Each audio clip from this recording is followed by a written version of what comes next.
إن الحمد لله نحمده ونستعينه ونستغفره ونعوذ بالله من شرور أنفسنا ومن سيئات أعمالنا من يهده الله فلا مضل له ومن يضلله فلا هادي له وأشهد أن لا إله إلا الله وحده لا شريك له وأشهد أن محمدا عبده ورسوله أما بعد فإن خير الحديث كتاب الله وخير الهدي هدي محمد صلى الله عليه وسلم وشر الأمور محدثاتها وكل محدثة بدعة وكل بدعة ضلالة وكل ضلالة في النار.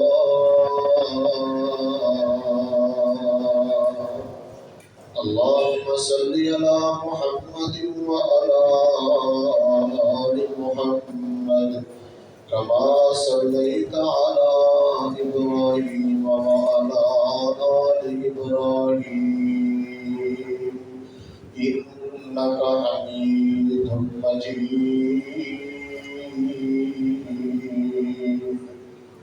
اللهم بارك على محمد وعلى آل محمد كما باركت على إبراهيم وعلى آل إبراهيم إنك حميد مجيد. قال الله تبارك وتعالى وما الحياة الدنيا إلا متاع الغرور. رب اشرح لي صدري ويسر لي أمري واحلل عقدة من لساني يفقهوا قولي. رب زدني علما رب زدني فهما. سبحانك لا علم لنا إلا ما علمتنا إنك أنت العليم الحكيم.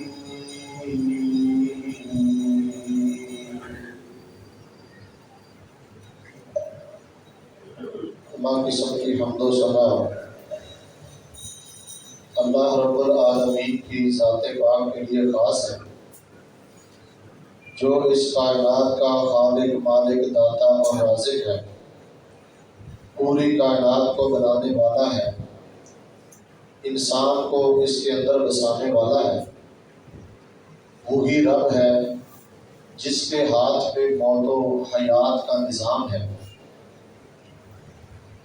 جائز اور مصنون درود و سلام امام الاولین والآخرین، پوری کائنات کے سردار پیغمبر جناب محمد الرسول اللہ صلی اللہ علیہ وآلہ وسلم کی ذات گرامی پر۔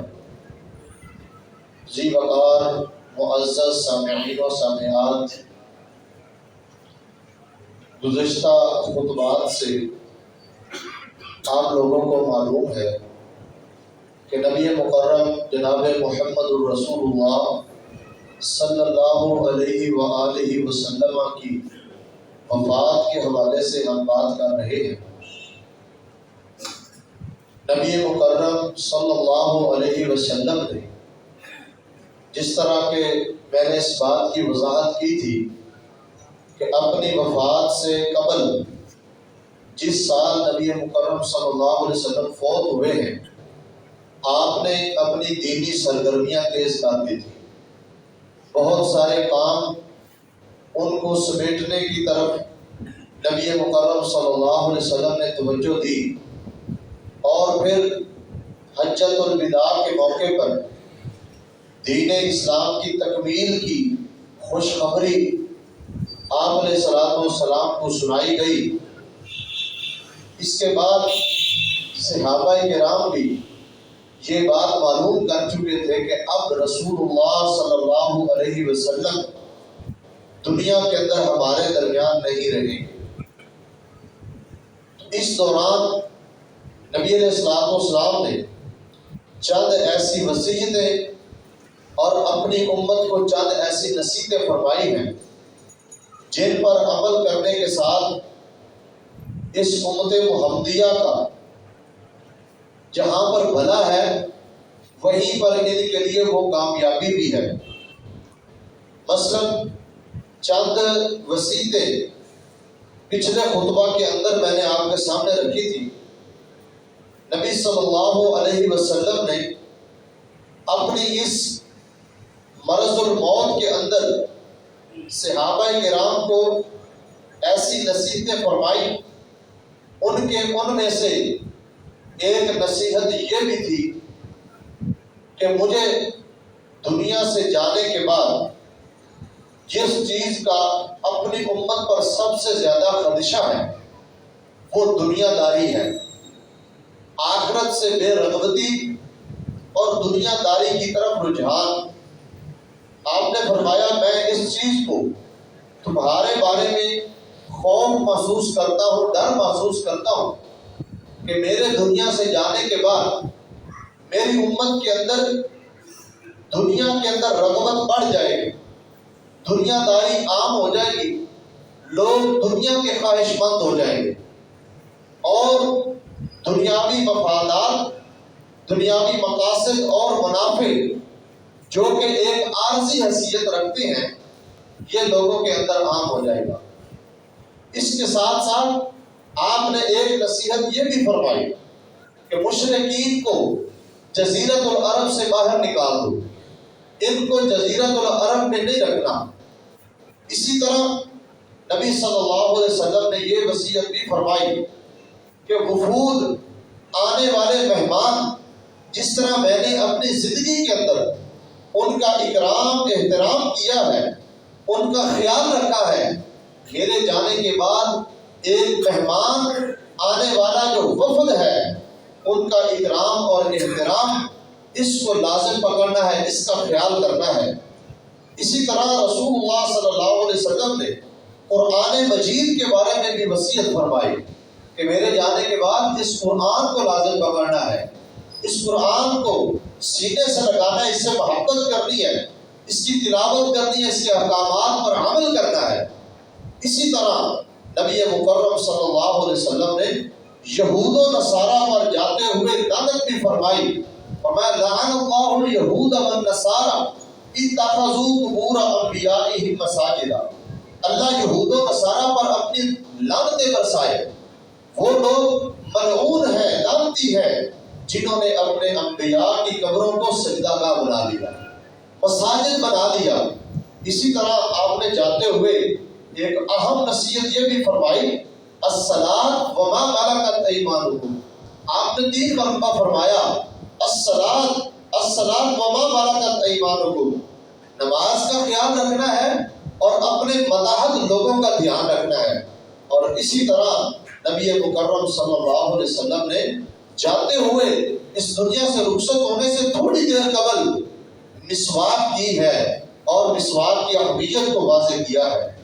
آئیے یہی چند وصیتیں جو آپ نے اپنی وفات والی برس کے اندر آپ بستر مرگ پر موجود ہیں اور موت و حیات کے نظام کو دیکھ رہے ہیں، نبی صلی اللہ علیہ وسلم کے صحابہ کرام یہ بات پہچان چکے ہیں کہ اب رسول اللہ صلی اللہ علیہ وسلم اس دنیا سے چلے جائیں گے، آپ علیہ السلام فوت ہو جائیں گے۔ تو آپ نے اس وقت جو ایک بات ارشاد فرمائی کہ میں تمہارے اوپر دنیا داری کا خدشہ محسوس کر رہا ہوں۔ دنیا داری، دنیاوی زندگی، اس کی حقیقت اور حیثیت کیا ہے؟ اللہ تعالیٰ نے قرآن مجید کے اندر فرمایا وَمَا الْحَيَاةُ الدُّنْيَا إِلَّا مَتَاعُ الْغُرُورِ، یہ دنیاوی زندگی صرف اور صرف دھوکے کا سامان ہے، یہ صرف انسان کے لیے ایک بہت بڑی آزمائش ہے۔ دنیاوی زندگی عارضی زندگی ہے، یہ ایک ختم ہو جانے والی زندگی ہے، یہ ایک مختصر پیریڈ ہے جس میں ایک انسان کا امتحان لیا جا رہا ہے۔ یہ آزمائش ہے، امتحان ہے، دھوکے کی جگہ ہے جہاں پر لوگ لوگوں کو دھوکا دیں گے اور اس دنیا داری کے اندر آ کر لوگ دھوکے کا شکار ہو جائیں گے۔ لیکن جن لوگوں نے آخرت کی فکر کی اور آخرت کی یاد اپنے دل میں بٹھائی اور اس کو زندہ کیا، ایسے لوگ ہی اس دنیاوی دھوکے سے بچ سکیں گے۔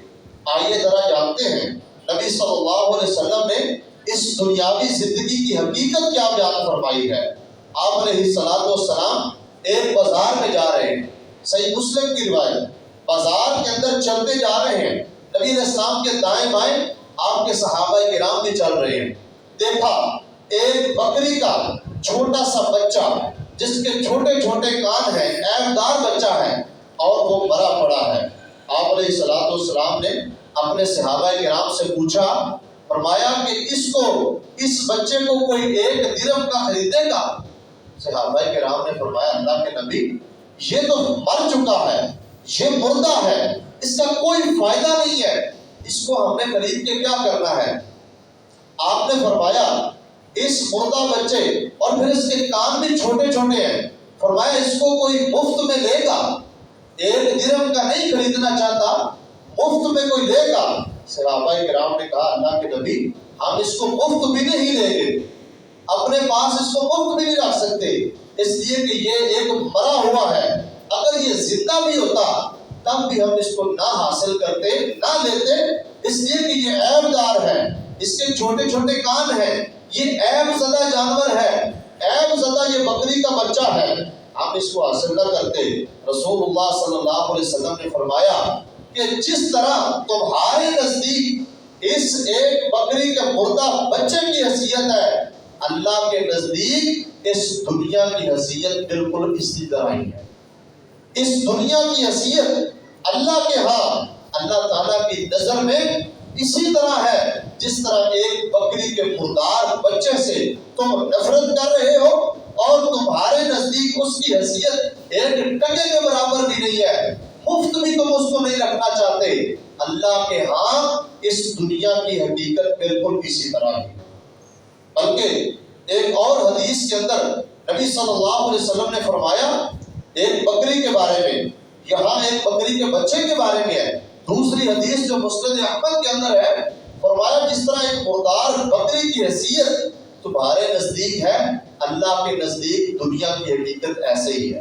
جس دنیا کے پیچھے انسان اپنی آخرت برباد کر دیتا ہے، جس دنیا کی خاطر انسان بڑے بڑے گناہوں کا ارتکاب کرتا ہے، اسی دنیا کی خاطر ہم لوگوں کے ساتھ ظلم و زیادتی، دھوکہ، فراڈ اور لوگوں کے ساتھ زیادتی کرتے ہیں، اور اس دنیا کو حاصل کرنے کے لیے، دنیا کو کمانے کے لیے ہم اللہ کی حدود کا خیال نہیں کرتے، اللہ کی حدود کو پھلانگ جاتے ہیں، ان کے اندر ہم گناہ کا ارتکاب کرتے ہیں، اللہ تعالیٰ کی حدوں کو توڑتے ہیں۔ اس دنیا کی حیثیت اللہ کے ہاں ایک مردار سے بھی کم تر ہے اور حقیر ہے۔ اسی طرح نبی صلی اللہ علیہ وسلم نے فرمایا کہ دنیا کی حیثیت اللہ کے ہاں کیسے ہے؟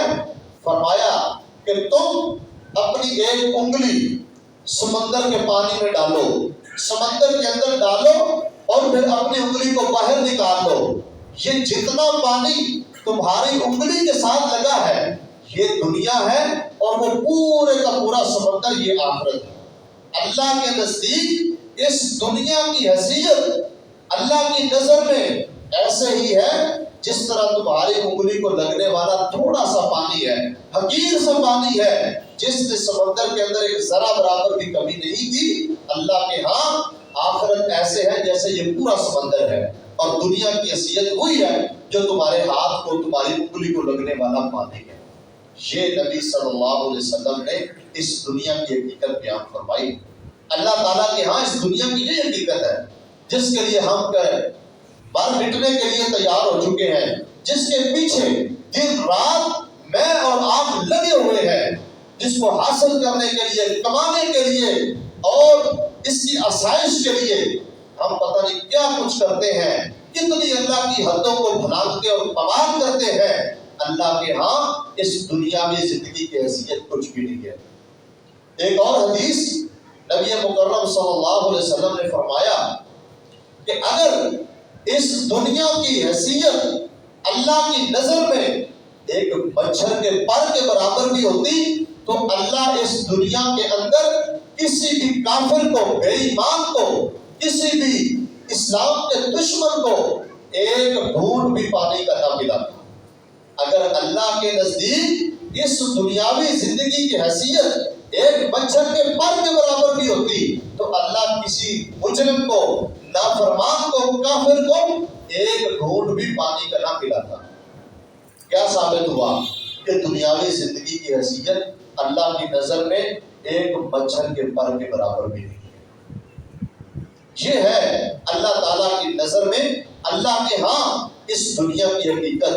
اس لیے میرے بھائیوں، نبی مکرم صلی اللہ علیہ وسلم نے اپنے صحابہ کرام کو اس بات کی نصیحت فرمائی کہ دنیا کے اندر زندگی ایسے گزارنی ہے جس طرح ایک مسافر اور اجنبی زندگی گزارتا ہے۔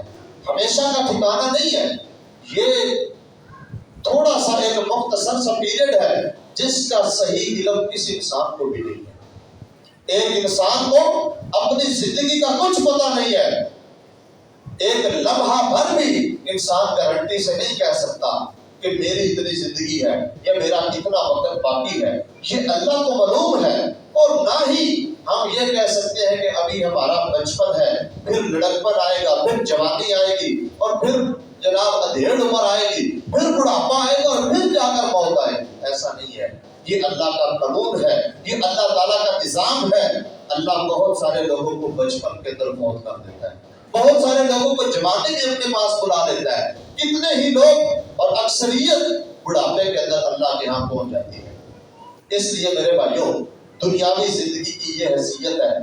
اسی خدشے کا اظہار آپ نے اپنی مرض الموت میں اپنی امت پر فرمایا کہ مجھے یہ خدشہ ہے کہ میری امت میرے جانے کے بعد اس دنیا داری کے اندر اس طرح مشغول ہو جائے گی کہ یہ آخرت کو بھول جائے گی اور دنیا کے اندر اپنی ساری صلاحیتیں کما دیں گے، اپنی ساری جگہ ساری محنت صرف اور صرف دنیا کو کمانے میں خرچ کر دیں گے، صرف کر دیں گے، آخرت کی فکر نہیں کریں گے۔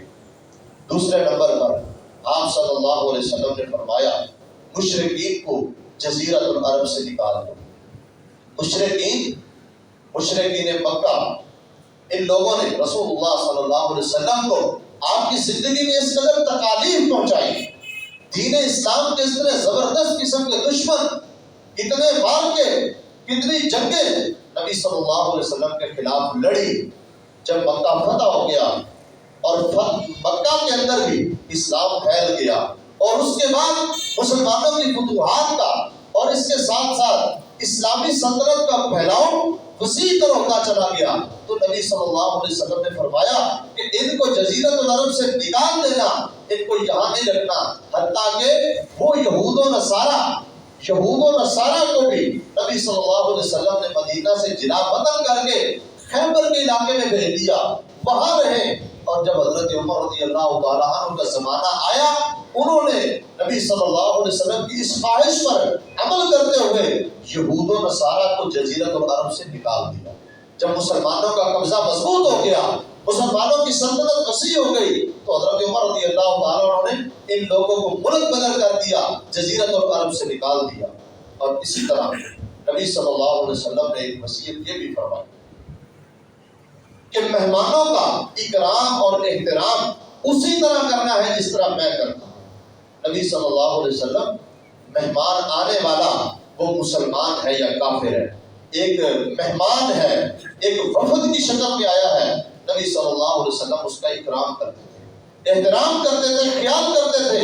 اور آپ علیہ الصلوۃ والسلام سفراء جو سفیر بن کر آتے تھے ان کا بڑا دھیان رکھتے تھے۔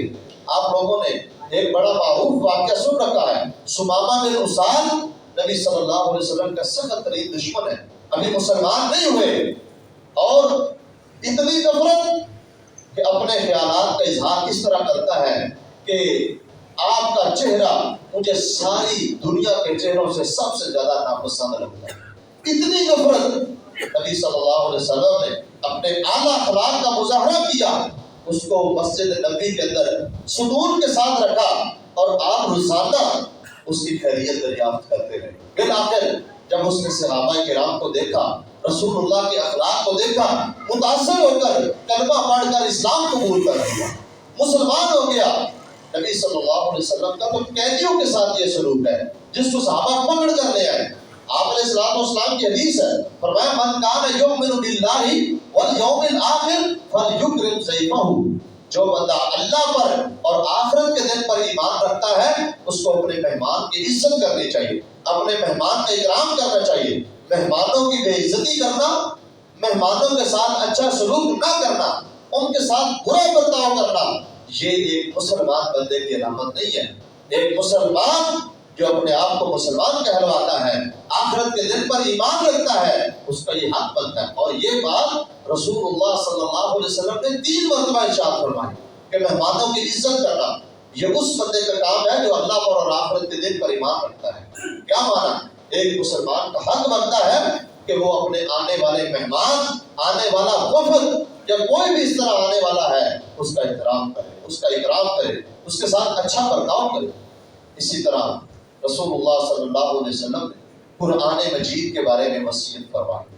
جس طرح کہ آپ جانتے ہیں حجۃ الوداع کے واپسی پر نبی علیہ السلام جب مقام غدیر پر پہنچے، وہ کنواں جہاں پر کھڑے ہو کر نبی صلی اللہ علیہ وسلم نے اپنے صحابہ کو خطاب فرمایا، وہاں پر فرمایا تھا میرے صحابہ میں تمہارے اندر 2 بھاری چیزیں چھوڑ کر جا رہا ہوں، ان میں سے ایک قرآن مجید ہے، اس کو مضبوطی سے پکڑنا ہے، اس کے ساتھ محبت کرنی ہے، اس کو اپنی زندگی کا لازمی جز اور حصہ بنا لینا ہے۔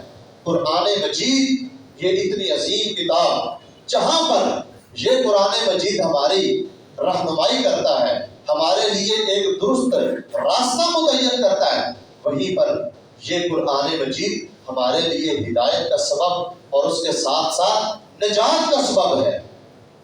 یہ قرآن مجید ایسی عظیم کتاب ہے، جو بندہ اس سے محبت کرتا ہے یہ قرآن قبر کے اندر اس کی سفارش کرے گا، کل قیامت والے دن اس انسان کی سفارش کرے گا جو اس قرآن کے ساتھ محبت پیدا کر لے، جو اس قرآن کی تلاوت کرے، اس کے احکامات پر عمل کرے اور اس قرآن کا ابلاغ کرے اور اس قرآن کو مضبوطی سے پکڑ لے، اپنی زندگی کا لازمی جز بنا لے۔ نبی صلی اللہ علیہ وسلم کی بے شمار احادیث ہیں جن کے اندر قرآن مجید کی فضیلت بیان فرمائی ہے۔ آپ علیہ الصلوۃ والسلام نے قرآن کے بارے میں کیا فرمایا؟ یہ قرآن پڑھا کرو، قیامت والے دن تمہارے لیے یہی قرآن سفارشی بن کر آئے گا۔ تو جو لوگ قرآن کو پس پش ڈال دیتے ہیں اور قرآن کو چھوڑ دیتے ہیں، قرآن کی تلاوت نہیں کرتے، اس کے احکامات کو نظر انداز کر دیتے ہیں، ایسے لوگوں کی شکایت خود اللہ کا رسول اللہ کے دربار میں کرے گا، اے اللہ یہ میری قوم ہے، انہوں نے اس قرآن کو اپنے پس پش ڈال دیا، اس قرآن کو چھوڑ دیا۔ میرے بھائیو، نبی صلی اللہ علیہ وسلم نے فرمایا القرآن حجت لک او علیک، یہ قرآن تمہارے حق میں بھی دلیل ہے، تمہارے خلاف بھی دلیل بن سکتا ہے۔ جو اس قرآن کو اپنے سینے سے لگاتا ہے، قرآن سے محبت پیدا کرتا ہے، اس کے احکامات پر عمل کرتا ہے، اس کی تلاوت کرتا ہے، اس کا ترجمہ پڑھتا ہے، اس کے مفاہیم کو سمجھتا ہے، یہ قرآن اس کے حق میں دلیل بن جائے گا، قیامت والے دن اس کے لیے نجات کا ذریعہ بن جائے گا، اللہ کے دربار میں اس بندے کی سفارش کرے گا۔ لیکن جس بندے نے قرآن مجید کو پس پش ڈالا، اس قرآن کو صرف اپنی الماری کی زینت بنا دیا، صرف اس قرآن کی قسم اٹھانے کے لیے اس کو رکھ لیا اور قرآن کو صرف مسجد تک ہی معمول کر دیا، آپ علیہ الصلوۃ والسلام نے فرمایا اپنے گھروں کے اندر تلاوت کیا کرو، قرآن مجید پڑھا کرو، اپنے گھروں کو قبرستان نہ بناؤ، اور فرمایا جس گھر میں قرآن پڑھا جاتا ہے اس گھر سے شیطان بھاگ جاتا ہے۔ سورۃ البقرہ کی جس گھر سے آوازیں آتی ہیں اس گھر میں شیطان کے ڈیرے نہیں ہو سکتے۔ اس لیے میرے بھائیو، اس قرآن کے ساتھ محبت پیدا کرو، اس قرآن کے ساتھ دل لگاؤ، باقاعدگی کے ساتھ اس کی تلاوت کرو، اس کا ترجمہ پڑھو، اس کے مفاہیم سمجھو۔ ہم ایک لیٹر اور ایک خط اگر ہماری زبان میں نہیں آتا اس کا ترجمہ کروا کر اس کو پڑھتے ہیں، لوگوں سے ٹرانسلیشن کرواتے ہیں، لیکن یہ خط، یہ پیغام جو اللہ نے اس امت کے لیے اپنی طرف سے بھیجا ہے، اس کا ہم ترجمہ نہیں پڑھتے۔ اس کے مفاہیم کو سمجھنے کی کوشش نہیں کرتے۔ یہ ہمارے لیے ضروری ہے کہ اس قرآن کا ترجمہ پڑھیں، اس کو سمجھیں، اس پر عمل کریں، تاکہ ہمیں یہ پتہ چلے کہ ہمارا رب ہم سے کیا باتیں کرنا چاہتا ہے، ہمیں کیا حکم دیتا ہے، کس چیز سے منع کرتا ہے۔ یہ میرے اوپر بھی فرض ہے، آپ کے اوپر بھی فرض ہے کہ اس قرآن کو کم از کم اتنا ضرور سیکھیں تاکہ یہ قرآن آپ کے لیے ہدایت کا سبب بن سکے، آپ کے لیے رہنمائی کا سبب بن سکے، اور آپ کو یہ پتہ چل سکے کہ یہ قرآن ہم سے کیا کہنا چاہتا ہے، ہم سے مطالبہ کیا کرتا ہے۔ اور کتنے غیر مسلم لوگ، عیسائی لوگ، ایسے ریسرچ سکالر جو ہیں، وہ اس قرآن کا ترجمہ پڑھ کے اپنی زندگیوں کو بدل چکے ہیں۔ اس قرآن کا ترجمہ کر کے، لکھ کر، اللہ نے ان کی زندگی کے اندر انقلاب برپا کر دیا۔ انہوں نے قرآن کو پڑھا، اس کا ترجمہ کیا، حالانکہ ان کی نیت کیا ہے؟ اس قرآن کا رد کرنے کے لیے، اس قرآن کے اوپر اعتراضات کرنے کے لیے انہوں نے اس قرآن کا ترجمہ کیا، لیکن اللہ تعالیٰ نے ان کی زندگی کے اندر ایک انقلاب برپا کر دیا کہ وہ اس قرآن کو بے شک ایک رد کرنے کی نیت سے پڑھ رہے ہیں، اس کے اوپر اعتراضات کرنے کی نیت سے اس کا ترجمہ لکھ رہے ہیں، لیکن اللہ تعالیٰ نے ان کی زندگی کا پاسا پلٹ دیا۔ اس قرآن کی برکت سے وہ لوگ تحقیق کرتے کرتے اس نتیجے پر پہنچے کہ ذالک الکتاب لا ریب فیہ، یہ ایسی بلا شک بلا ریب کتاب ہے جو اللہ کی طرف سے نازل کرتا ہے، اور اس میں کسی قسم کا تسامح اور غلطی کا امکان تک موجود نہیں ہے۔ وہ لوگ غیر مسلم آج قرآن کے اوپر تحقیق کر کے، قرآن کو پڑھ کے، اس کے اوپر تجربات کر کے وہ ترقی کرتے جا رہے ہیں، اور ہم مسلمانوں نے اس قرآن کو چھوڑ دیا۔ میرے بھائیوں، انقلاب چاہتے ہو تو اس کتاب کو اپنی زندگی کے اندر، اس قرآن مجید کو اپنی زندگی کا لازمی جز بنا لو، حصہ بنا لو، اپنا یومیہ شیڈول جو ہے اس کے اندر اس کا ٹائم مختص کرو کہ ہم نے قرآن مجید کی روزانہ باقاعدگی کے ساتھ تلاوت کرنی ہے، وگرنہ کہیں یہ نہ ہو کہ یہ اتنی عظیم کتاب جو اللہ کی طرف سے ہمارے لیے ایک عظیم و شان تحفہ ہے، ایک ہماری ہدایت کا ذریعہ اور سبب ہے، کہیں یہ قرآن ہمارے خلاف اللہ کے دربار میں دلیل نہ پیش کر دے، مقدمہ نہ دائر کر دے، ہمارے خلاف دلیل نہ بن جائے۔ اس لیے قرآن سے محبت پیدا کرو۔ رسول اللہ صلی اللہ علیہ وسلم نے دنیا سے جاتے وقت لوگوں کو اس قرآن کے بارے میں وصیت فرمائی کہ میرے صحابہ اس قرآن کو لازمی پکڑنا۔ اسی طرح آپ علیہ الصلوۃ والسلام نے فرمایا لعن اللہ الیہود والنصارى اتخذوا قبور انبیائہم مساجد، اللہ یہود و نصارہ پر لعنتیں برسائے جنہوں نے اپنے انبیاء اور اپنے صالحین کی قبروں کو سجدہ گاہ بنا دیا۔ ایک روایت میں لفظ ہے اتخذوا قبور انبیائہم وصالحیہم مساجد، جنہوں نے اپنے انبیاء کی قبروں کو اور اپنے نیک لوگوں کی قبروں کو سجدہ گاہ بنا دیا۔ اور ایک روایت میں واضح لفظ ہے کہ اذا مات فیہم الرجل الصالح بنوا علی قبرہ مسجدا، جب ان کے اندر کوئی نیک بندہ فوت ہو جاتا تھا اس کی قبر پر مسجد بنا لیتے تھے، اس کی قبر کو سجدہ گاہ بنا لیتے تھے، وہاں پر اپنی زمین جا کر دیکھتے تھے۔ یہ رب کو گوارا نہیں ہے۔ قبرستان جائیں، اس کا مقصد رسول اللہ صلی اللہ علیہ وسلم نے بیان فرمایا قبروں کی زیارت کیا کرو، فَإِنَّهَا تُذَكِّرُ الْآخِرَةَ، یہ آخرت کی یاد دلاتی ہے، یہ آخرت کا فکر بندے کے اندر پیدا کرتی ہے، یہ انسان کے لیے عبرت ہے، نصیحت ہے۔ فرمایا ان کو دیکھا کرو، قبرستان جایا کرو، لیکن قبرستان کے اندر جا کر غیر شرعی افعال کرنا یہ منع ہے، یہ حرام ہے، یہ درست نہیں ہے۔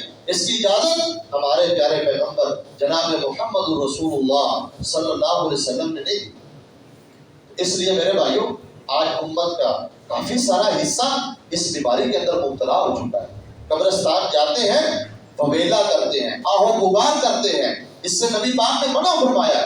آپ نے شروع میں اسی لیے قبروں کی زیارت کرنے سے منع فرمایا تھا۔ فرمایا کنت نہیتکم عن زیارت القبور فزوروها فإنها تذکر الآخرہ، میں نے شروع میں تمہیں قبروں کی زیارت سے منع کیا تھا۔ اس کی ایک وجہ تھی کہ لوگ جاہلیت کی پکار وہاں پر جا کر پکارتے تھے، قبرستان جا کر قبر پر وویلا کرتے تھے، یہ منع ہے۔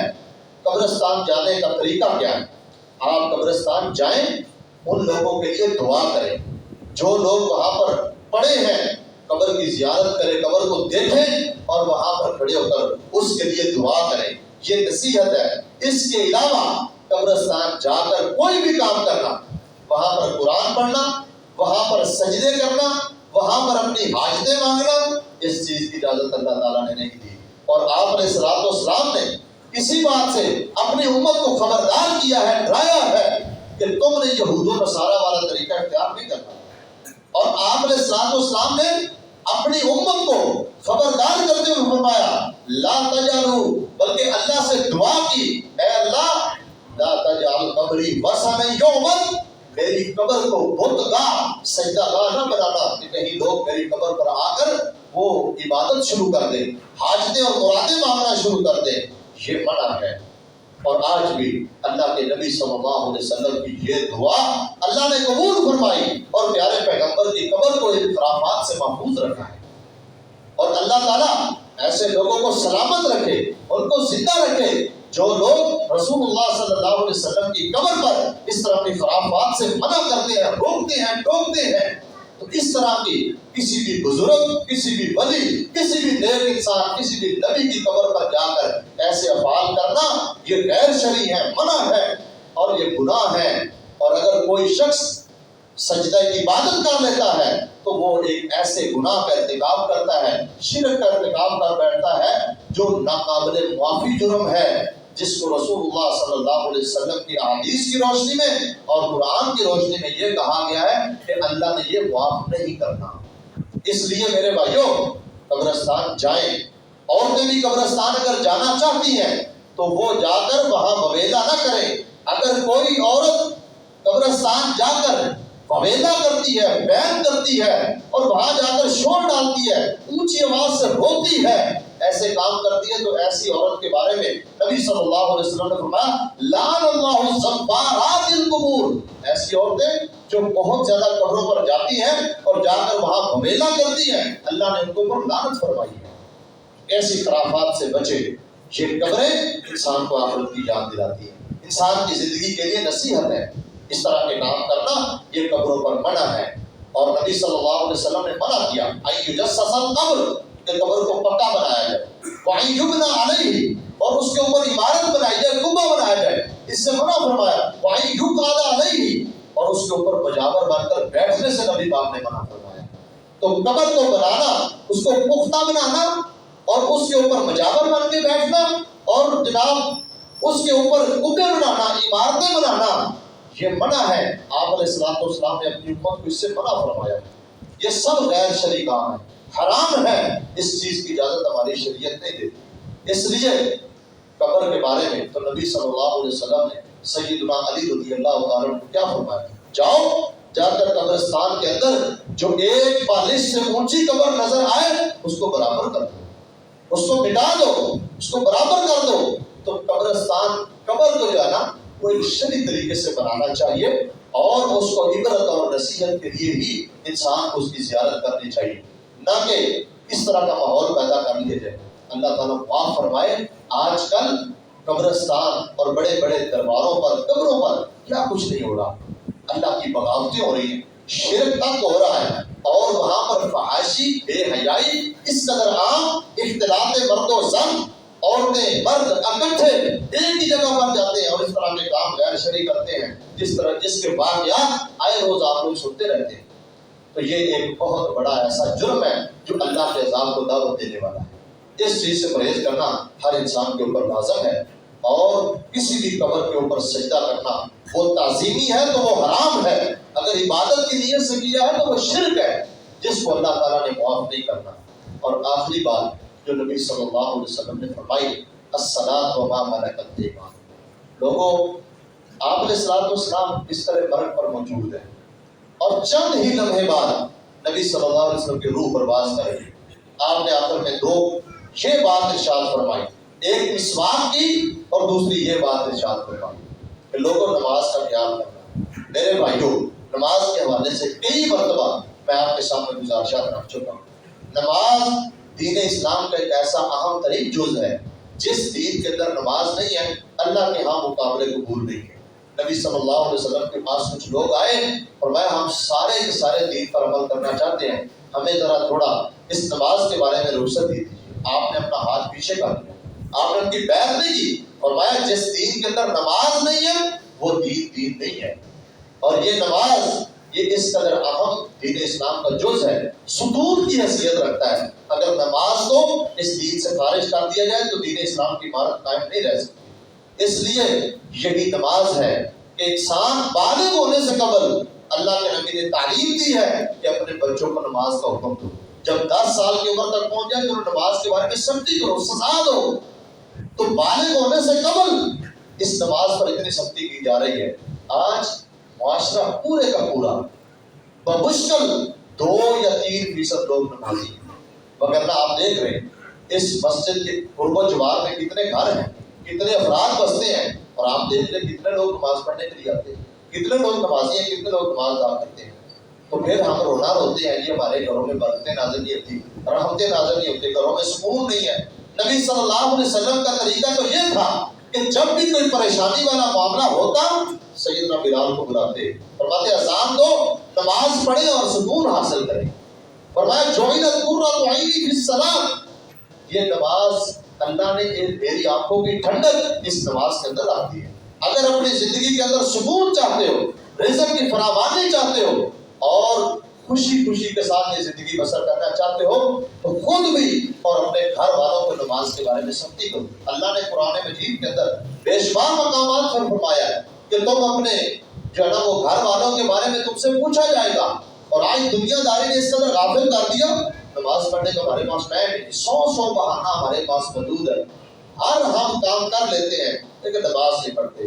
میرے بھائیوں مختصر بات یہ ہے, نبی صلی اللہ علیہ وسلم نے اسلام اور کفر کے درمیان فرق کرنے والی جو چیز رکھی ہے وہ نماز ہے. جو بندہ نماز پڑھتا ہے یہ مسلمان ہے, جو بندہ نماز نہیں پڑھتا اس کا مطلب وہ مسلمان نہیں ہے. اس لیے اپنی پہچان برقرار رکھیے. نماز سے انسان کے بارے میں پتہ چلتا ہے کہ یہ مسلمان بھی ہے, یہ دیندار بھی ہے. اگر ہم نماز نہیں پڑھ سکتے تو کیا ہم صدقہ خیرات کریں گے, کیا ہم جو ہے نا حج کریں گے, روزے رکھ سکیں گے؟ یہ نماز جو کسی حالت میں بھی معاف نہیں ہے. اللہ نے جنگ کی حالت میں بھی نماز معاف نہیں کی. جنگ ہو رہی ہے, تیر تلواریں برس رہی ہیں, فرمایا بھاگتے ہوئے پڑھ لو, چلتے ہوئے پڑھ لو, ایک رکعت پڑھ لو, معافی کہیں بھی نہیں ہے. کوئی ایک ایسی صورت آپ نہیں دکھلا سکتے جس میں ایک مسلمان کو نماز معاف ہو, اللہ کہ عورت کو نفاس کے ایام میں اور اس کے ایام مخصوصہ میں نماز معاف ہے. اس کے علاوہ کسی مسلمان کو نماز معاف نہیں ہے. اور قیامت والے دن سب سے قبل اللہ نے نماز کے سامنے, جس بندے کی نماز کام وہ درست ہوئی, اللہ اس نماز کی برکت کی وجہ سے باقی غلطی کوتاہیوں بھی معاف کر دے گا, باقی گناہ بھی معاف کر دے گا, باقی عمل بھی درست کر دے گا. اور اگر خدا نہ خواستہ اس نماز کے معاملے میں انسان فیل ہو گیا, نماز درست نہ ہوئی, تو باقی سارے عملوں کے اندر بھی فیل ہو جائے گا. اس لیے نماز کو قائم کرو اور نماز سے پہلے مسواک کا اہتمام کرو. مسواک آپ نے فرمایا بھی طہارۃ للفم ومرضاۃ للرب, یہ منہ کی پاکیزگی کا سبب ہے, اللہ کو راضی کرنے کا ذریعہ ہے. یہ فری کے نمبر ہے, مفت نمبر ہے, مفت ثواب ہے. مسواک کو لازم پکڑے. آپ نے فرمایا مجھے جبریل جب بھی میرے پاس آتے ہیں مجھے مسواک کرنے کا حکم دیتے ہیں. سیدہ عائشہ فرماتی نبی پاک جب بھی گھر آتے مسواک کرتے, رات کو اٹھتے تب بھی مسواک کرتے. آپ علیہ السلام موت کی کشمکش میں مسواک نہیں کر سکتے, اتنی کمزوری اور کداہت ہے, مسواک چبا نہیں سکتے. عبد الرحمن ابن عوف کو کہا کہ نماز جو ہے نا وہ مجھے مسواک چبا کر دو. سیدہ عائشہ نے مسواک پکڑی, چبا کر نبی صلی اللہ علیہ وسلم کو دی اور آپ نے مسواک کی. یہ کب کر رہے ہیں؟ اس دنیا سے جا رہے ہیں, دنیا سے رخصت ہو رہے ہیں. اس لیے میرے بھائیوں یہ تمام چیزیں ایسی ہیں جو آپ نے اپنی مرض الموت کے اندر اختیار فرمائی اور ان کا حکم دیا. اللہ کریم سے دعا ہے کہ اللہ کریم ہمیں رسول اللہ صلی اللہ علیہ وسلم کی سیرت پر, آپ کی تعلیمات پر کما حق عمل کرنے کی توفیق عطا فرمائے. وآخر دعوانا ان الحمد للہ.